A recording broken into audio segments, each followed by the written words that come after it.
AIDS, it's become a pretty frightening word, hasn't it? Acquired immune deficiency syndrome, or the gay plague. Well, a latest survey of Sydney's homosexual community shows that nearly 50% of those tested have come into contact with the disease and in fact display symptoms related to AIDS.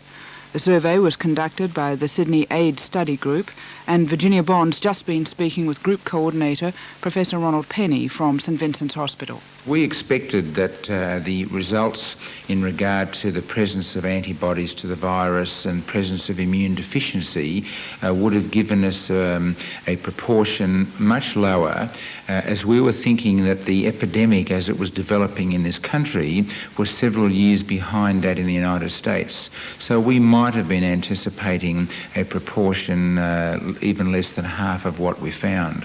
So we were actually surprised by the high figure.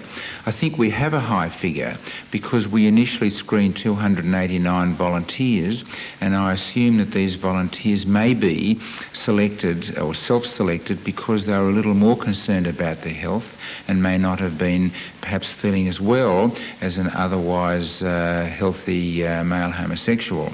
So therefore we cannot be sure that if we extrapolate this data of only 289 into the male homosexual community, which may be well in excess of 200,000, I would be surprised if we would see the same proportion, but we just don't know. Is this going to change the way you're doing your studies? Well, we obviously need to study more people, which is in progress. We also need, what is more important, to analyse the proportion of males who have antibodies who also are carrying the virus. And this is research that we'll be setting up now that we have the cell line from San Francisco to study. If they have antibodies, does that mean they have an immunity to AIDS? No, all it means is they have met the virus and produced antibodies. But people with antibodies are still, unfortunately, able to develop the disease, either lymph node syndrome or AIDS. So we can't be sure that people with antibodies are protected from the disease. Would the public be right in assuming that AIDS is turning into almost a plague? I think it's not going to turn into a plague because it's very unlikely that everybody with antibodies, is almost certain that everybody with antibodies would not develop the disease.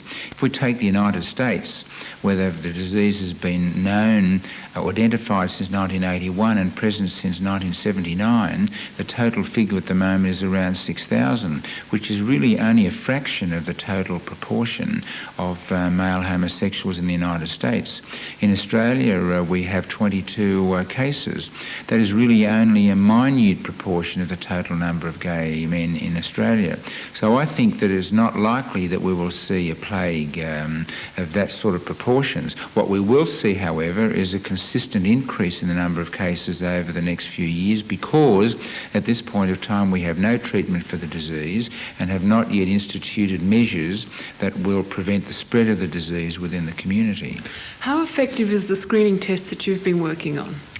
Well, the antibody test is extremely specific. Every person with AIDS, every person virtually with a lymphadenopathy syndrome has antibodies by the test that we're carrying out. So we think that it's a very, very reliable test for identifying exposure to the virus. What we don't know and have not yet a test that will guarantee those people who have antibodies who will progress to the disease. And hopefully the research that we're carrying out where we're following individuals over 2 years with antibodies may give us a clue as to what determines progression of the disease. For the general public, though, how safe should they feel about getting blood from a blood bank? Well, at the moment, the steps have been initiated which you could confirm from the blood bank, but they are being screened before donating. How? They're being interviewed to ascertain their lifestyle characteristics and other risks, because gay men are not the only people at risk. Drug users, anybody even taking even antibiotics carry a risk if the blood's given to somebody who's allergic, for example, to penicillin. So these interviews will be carried out to exclude all possible risks. Then the blood will be tested for hepatitis antibodies in the blood bank. When will this start to happen? I believe this is actually initiated as of now, and we will be screening the blood samples that are sent to us for antibodies to the virus. Now, let me say that even with all of these measures, there is no 100% guarantee that blood may be totally excluded that is at risk, but we think that the risk will be enormously reduced. Would it help if perhaps only women donated blood? That question's been raised over some time in discussions at the blood bank, and it's just not feasible to only use women for blood donations because of the enormous needs of blood. But that's a question that the transfusion service could really answer. Would you advise people to start building up their own reserves of blood? The logistics of auto-transfusion needs to be looked at carefully. A number of individuals have already had auto-transfusions, and there's a report in the same medical journal of a small pilot study of auto-transfusion. Yes, it does work, but it does require a major reorganisation of blood transfusion services, and in the main that would never help an individual who needs emergency blood, and that of course still is a high proportion of people. Should we perhaps look at reorganising our blood transfusion services so to cope with auto-transfusion? Well, I think if you ask the blood transfusion service, I'm sure you'll see that they're looking at all possible ways of handling this very serious problem at the moment. We've been told to date not to panic. Is that the advice you're still giving the public about AIDS? Yes, I think we should give the public that advice. I think let's look at it in two issues. Number one is the public in regard to the gay community, and then the general public. There's no doubt the gay community have every right to be concerned and worried about the situation because of the high prevalence of virus in the community. So therefore I think the gay community need to be concerned. The general public need to be concerned only because there is a disease of such seriousness within the community. But let me reassure the general public that number one, there's been no evidence as yet that the disease has been spread by casual contact. There's been no evidence. Can you just define casual contact? Casual contact means normal social contact with... like kissing? Kissing. Well, kissing has not yet been identified as a means of transmission, even though there have been reports that the virus has been present in the in saliva, but there's been no evidence of transmission through saliva that I've yet been able to identify. Professor Ronald Penny from St Vincent Hospital, who is the co-ordinator of a recent study completed by the Sydney AIDS Study Group, which showed, it seems, two rather confusing facts. That 47%, I think the figures were, may have come into contact with the disease, but is that actually what you believe is what the study showed? My guest at the moment is Terry Goulden, the director of the Gays Counselling Service. Good morning. Good morning. Yes, the study would show that the 47% of the people, in fact probably more, because that doesn't show the antibody study, have been in contact with the disease. What it is misleading about is that it calls it AIDS.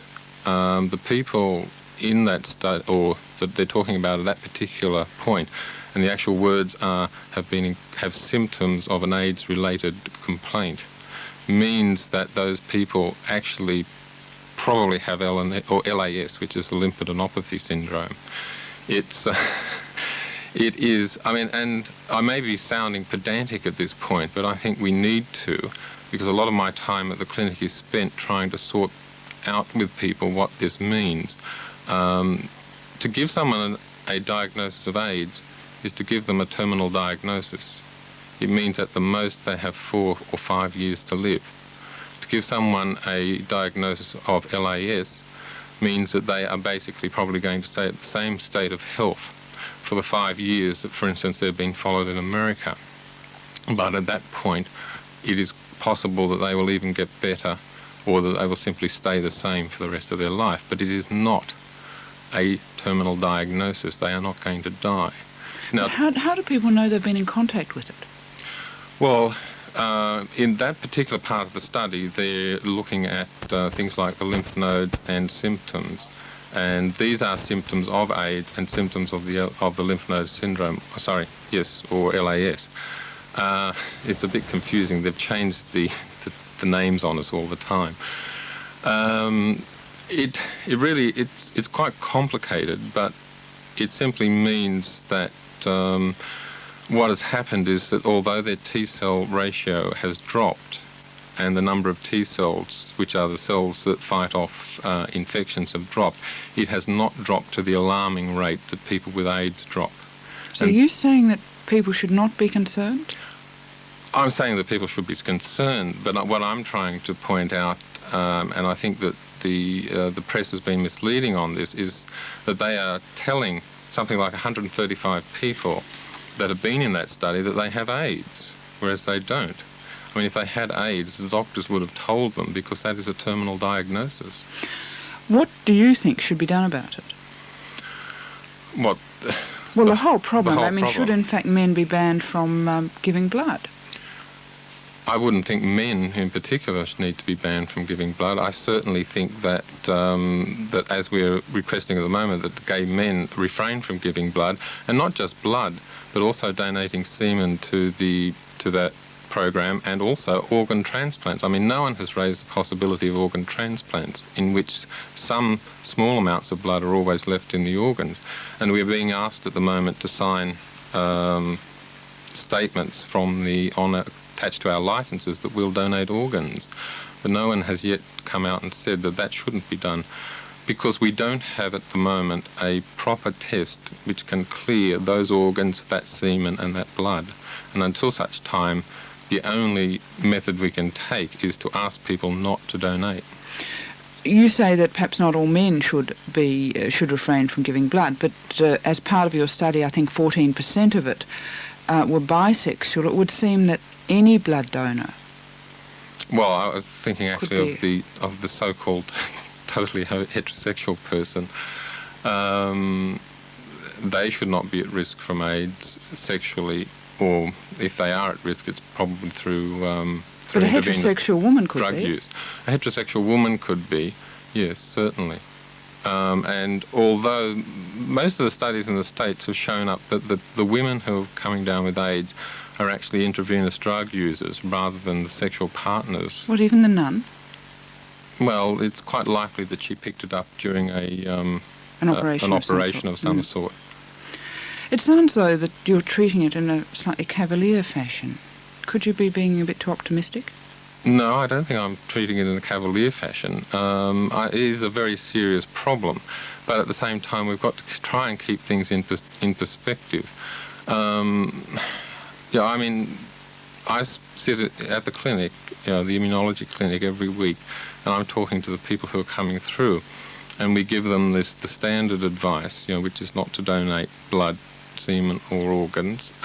We also advise them about ways in which they can avoid transmitting it to anyone else, and we also tell them how to avoid picking up any infections to which they probably are more susceptible because of their lowered immunity.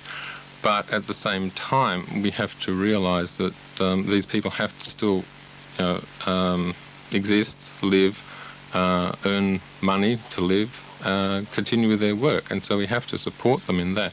And I think what at the moment is that there is a vast hysteria about AIDS, and that the hysteria is in fact causing more problems than in fact the disease itself. But how many people would someone like yourself, and indeed the whole counselling service, see? And how wide is your influence? Well, we're seeing everyone who comes through the immunology clinic. We're seeing everyone who comes through the STD clinic. The practitioners, the general practitioners involved in the study, are seeing everyone that comes through their own practices. So we're seeing everyone that is in fact presents and says that they're worried about the whole situation and they want to test their immunity and their immune levels. Are you attempting to reach those who may not approach you but still may be concerned? Yes, we have an educational program both through the gay media and through what we call Worried Well groups, which are basically groups in which people are told how they can change or make changes to their lifestyle to attempt to avoid catching the virus. How many people do you think you've seen, or how many people have you counselled in the service? Hundreds, thousands, tens? No, it'd be hundreds. Yeah, I mean, this study is only reaching 500 at the moment. We're not. I mean, basically, it's going to take a long time to bring everyone through. The major hope at the moment is that the new study, the serological study, which will test people for antibodies to the virus, will in fact give us a much broader idea of just who has been in contact with the virus here in Sydney. But until that study is set into place, we have to go along as we are now. Terry Goulden, thanks for joining us on City Extra. Terry Goulden, the Director of the Gays Counselling Service. 6 to 9.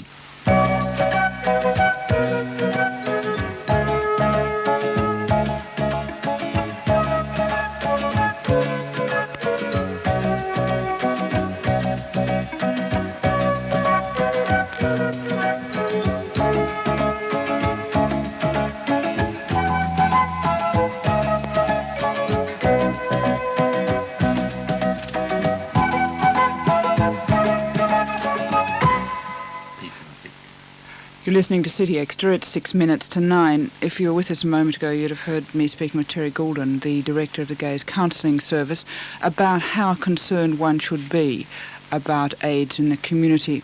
I have with me now Paul Dextor, who describes himself as a leader of the gay army. Good morning and welcome to City Extra. Thank you for having me. You've heard Mr. Goulden. What are your responses to him? Well, Mr. Goulden has consistently, over the last 18 months or so, played down the significance of this disease, and I think that it is far more serious than he does. For example, I did some calculations over the weekend, and I believe that none of the factor VIII, which is the blood clotting substance, that went out of the blood bank prior to June of this year, that 6 months prior to June, would have been uncontaminated. It's virtually impossible for it to have been uncontaminated. What proof do you have of that? Well, the survey at St Vincent's showed that 48% of the gay men there, that was approximately 144 men, were infected. Of those, what they didn't tell you was that 17 had been blood donors. Now, by rough calculation, you can say that if you extend that percentage into the whole gay community, you would have something like 12% of 200,000 people giving blood. And half of them, in recent months, apparently were infected with the AIDS virus at some time. Now, if you say that they're multiple donors and that they have given 4 donations in that time... Well, can one say that? Well, I think it's reasonable.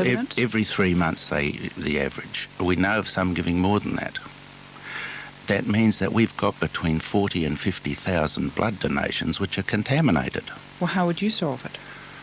Well, I begged the blood bank in June of last year, in late May and June of last year, not to allow gays to give blood, to advise them respectfully not to give blood, to have a public education program, and to introduce a lot of really basic common sense measures.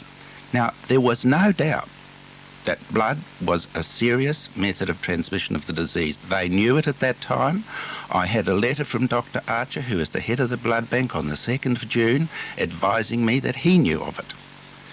Now, the AIDS Action Committee, which are a group of political radicals, and I believe Mr. Goulden is associated with them, staged a most appalling discussion. What are your politics? Well, I'm a gay man. I'm a gay activist. Well, if you're saying other gays are radical, what are your politics? I am pro-gay. I don't have politics. I've heard you described as a Fred Nile of the gay community. They also describe me in many other ways, but you've got to look who says those things. And one of the things, Jane, that I always do on the media is try and tell the truth. And all these things that I'm telling you now can be documented. Well, is your complaint against a proportion of the gay community who you think are improperly advising authorities, or with authorities who won't act on your advice? Both. Those people, those extreme political radicals, are blocking out communication between the rest of the gay community and their governments. How? They say, we are the AIDS Action Committee, we represent the gay community, pay no attention to anybody else. They use bully boy and Well, why aren't you on it? intimidate, because I refused. I walked out last year because I refused to take part in the intimidation of the blood bank. Well, how many people do you represent? Possibly many thousands. Possibly many yes, thousands. There are several hundred members of the Gay Army who have accepted membership of the Gay Army, and that's their privilege to say whether they're members or not. But there are a lot of other people that know me and in the media who really agree with what I say. Do you have medical or psychological training that makes it proper for you to be delving into this area? Well, is that necessary? I feel that I have a duty to the gay community to investigate anything of interest to them. And if their interests are being disrupted or sold down the drain, I have to take an interest in that. And I have consistently done that, and I have begged the government not to do all these stupid things that it's done and allow this disease out in this magnitude into the public. It's just disgraceful. Finally, how alarmed is the gay community? I think it's just they're suffering from a severe state of shock. I think they are. And many of them have just put the whole subject right out of their mind. Paul Dextor, thank you very much indeed for joining us. Paul Dextor of the Gay Army. City Extra, it's coming up to news time.